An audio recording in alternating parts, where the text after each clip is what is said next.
अध्याय 13 जीवन में विविधता। इस प्रकार के व्यक्ति शायद ही कभी देखने को मिले जिन्होंने अपने जीवन में कभी विरसता का अनुभव न किया हो।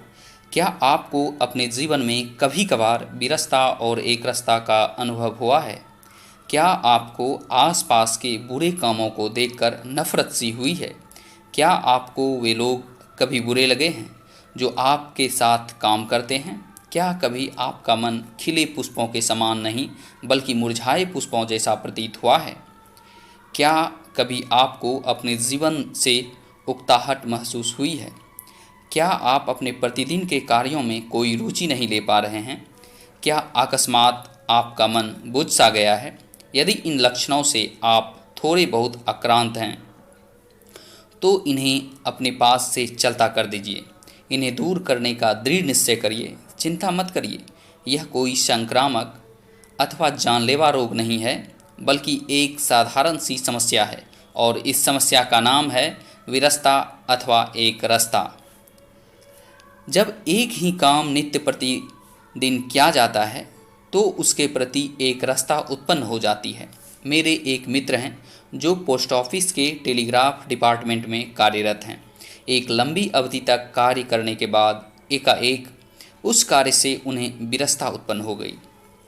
इतनी ज़्यादा उकताहट हो गई कि उन्होंने बिना कुछ सोचे समझे नौकरी से इस्तीफ़ा दे दिया और अपने गांव चले गए।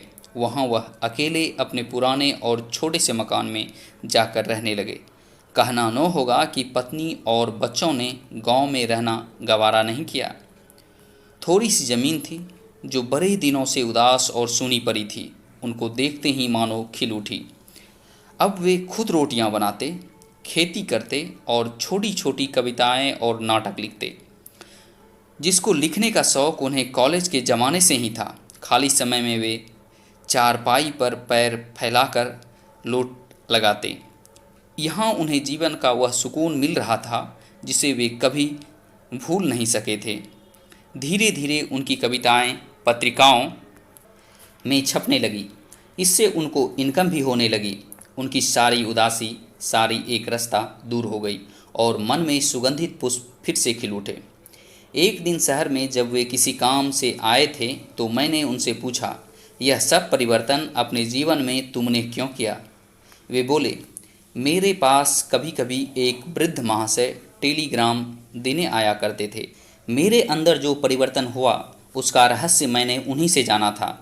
वृद्ध होने पर भी वे सदा अपने जीवन में नवीनता का अनुभव करते थे। इस नवीनता का रहस्य पूछने पर उन्होंने मुझे बताया था, जीवन कार्यों में विविधता मैंने अपना ध्येय बना रखा है। उनकी यही उक्ति मेरे मन को छू गई और मैंने उसका अनुसरण किया। मैंने नौकरी छोड़ दी, वहाँ से जो रकम मिली सब पत्नी को दे दी और यहाँ चला आया। अब कविताएं और नाटक लिखता हूँ। जो पैसा मिलता है उससे खर्च चलाता हूँ और अपनी थोड़ी सी ज़मीन में खेती करता हूँ। अब मैं अपने जीवन में फिर से तीव्र आकर्षण का अनुभव करने लगा हूँ। मैं उनकी बात को बहुत गहराई तक अनुभव किया। फिर भी तनिक संभलते हुए बोला, तुम यहाँ जी रहे हो, तुम्हारी पत्नी है, बच्चे हैं, उनसे तुम्हारा संबंध बहुत गहन है।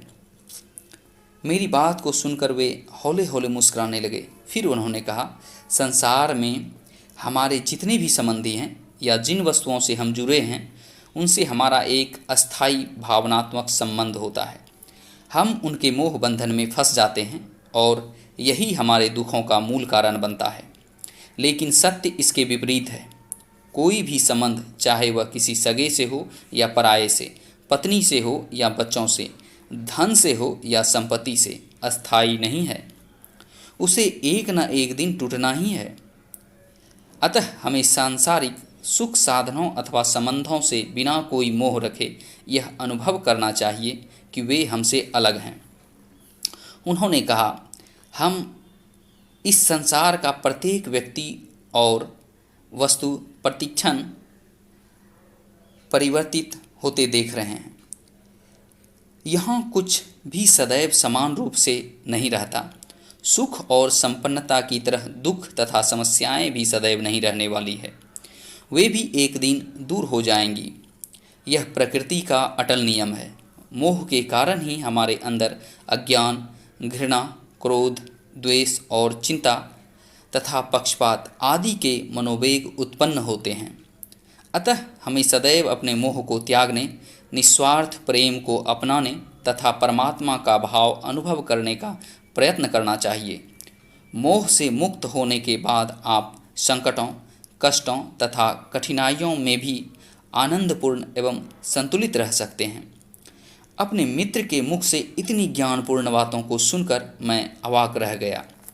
मुझे अपने सामने मित्र नहीं अपितु एक दूसरा ही व्यक्ति खड़ा नजर आया। फिर मिलने का वादा कर मैं उनसे विदा हुआ। मित्र की बात सुनकर मेरा विवेक तक हिल गया था। किसी ने ठीक ही कहा है, बहता हुआ जल कभी बासी नहीं होता। जब वह जल किसी गड्ढे में बंध जाता है और अधिक समय तक उसी में निश्चल पड़ा रहता है, तब उसकी सारी श्री नष्ट हो जाती है। उससे उसकी ताजगी और चमक छिन जाती है। मनुष्य का जीवन भी जब बंध जाता है, उसकी भी यही गति होती है। जो लोग जीवन में विविधता के जल से स्नान करते रहते हैं, वे जीवन में सदा नवीनता का अनुभव करते हैं, तो विरसता के आक्रमण से बचे रहते हैं। ऐसे लोग कार्य भी अधिक कर पाते हैं। पर नवीनता उन पर आसमान से आकर कहीं नहीं गिर पड़ती है। वह जागरूक होकर उसके संबंध में विचार करते रहने पर भी उसे खोजने से मिलती है। आविष्कार तो कुछ नया कर डालने के लिए ही की गई साधना का फल होता है। प्रत्येक व्यक्ति में आविष्कार करने या कुछ नया खोज डालने की क्षमता नहीं होती, पर इसमें जरा भी संदेह नहीं कि कोई भी व्यक्ति नवीनता से सहयोग कर दे और मस्तिष्क को युवा बनाए रख सकता है। वृक्ष के समान किसी सुनसान जगह पर चुपचाप खड़े रहना, जड़ों से भूमि का रस सोखते रहना, कुछ पैदा करते रहना और फिर नष्ट हो जाना, इसमें नवीनता नहीं है। जीवन को नपे तुले नियमों में बांधे रहने, उसे कुछ आदतों के अनुसार चलाए जाने से जीवन में एक रास्ता तो पैदा होती है, और वह परिस्थिति खतरनाक भी है। कार्यकर्ताओं के जीवन में नवीनता बनाए रखने के लिए ही सरकार अपने कार्यकर्ताओं, सरकारी नौकरों का तबादला एक जगह से दूसरी जगह करती रहती है। कार्यकर्ता नई जगह में नए आदमियों से परिचित होता है, नए मित्र बनता है, नए घर को घर कहना सीखता है। बड़े बड़े व्यापारी भी तबादले के फायदे को पहचान गए हैं और अपने यहाँ कुछ ऐसा ही करने लगे हैं। जीवन की बाहरी चीज़ें साल दर साल एक सी बनी रह सकती है, फिर भी आदमी अंदर से नवीनता का अनुभव कर सकता है। मेरे एक जानने वाले हैं, वे एक साल अमर उजाला पढ़ते हैं तो दूसरे साल दैनिक जागरण पढ़ते हैं। टहलने के लिए हर सप्ताह नया मार्ग अपनाते हैं। बाजार से खोजकर नई नई सब्जियां लाते हैं और उन्हें पकाने के लिए नए नए तरीके इस्तेमाल करते हैं। वह यह सब नवीनता को अनुभव करने के लिए करते हैं। बागवानी करना उन्हें बहुत प्रिय है और इसमें भी नए एक्सपेरिमेंट करते रहते हैं। जीवन में नवीनता पैदा करते रहने का एक सुपरिणाम यह भी होता है कि आप आवश्यकता पड़ने पर स्वयं को नई परिस्थिति में, नए वातावरण के अनुकूल बना सकेंगे। इसी प्रकार एक महाशय थे जिनका नाम बनवारी लाल था। उन्होंने अपने जीवन के अंतिम दिनों में यह अनुभव किया कि उनका जीवन कुछ नपा तुला सा हो गया है और यदि कुछ कमी रह गई है तो वह है केवल एक रास्ता। उस एक रास्ता से बचने के लिए वे रोज़ यतीम खाने जाते और वहाँ छोटे छोटे यतीम बच्चों को खिलाते, उनके संग चहकते, खेलते और बतियाते। यहाँ आकर वे अपना बहुत सा समय बिताने लगे। इसी प्रकार आप भी सोच समझकर अपने जीवन में कुछ नवीनता ला सकते हैं। आप नाटक देखने जाइए, संग्रहालय देखिए, ऐतिहासिक इमारतों को देखने का शौक़ पैदा करिए, संगीत तथा कवि सम्मेलनों में जाइए, बागवानी करने में समय बिताइए अथवा सब्जी उगाइए। इस प्रकार दिलचस्पी के साथ आपका समय व्यतीत हो जाएगा। परमात्मा में विश्वास जगाइए। ध्यान रखिए, आप ही अपने उद्धारक हैं। इस ब्रह्मांड के कण कण में परम शक्ति परमात्मा का जो प्रकाश छिपा है वह आप में भी है। किसी कवि ने कहा है, सिर राखे सिर जात है, सिर काटे सिर होय।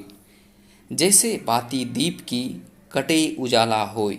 अर्थात सिर यानी अहंकार या स्वार्थ से वह एक दिन समाप्त हो जाता है, किंतु सिर काटने यानी अपने स्वार्थ और अहं को काटकर परमात्मा के चरणों में समर्पित कर देने से वह अमर हो जाता है। यह ठीक उसी प्रकार घटित होता है जैसे दीपक की बत्ती का सिर काटने से वह और अधिक उजाला देने लगती है। संपूर्ण ज्ञान का यही निचोड़ है। तनिक विचार करिए, आपने आज तक जो पाना चाहा वह आपको मिला या नहीं?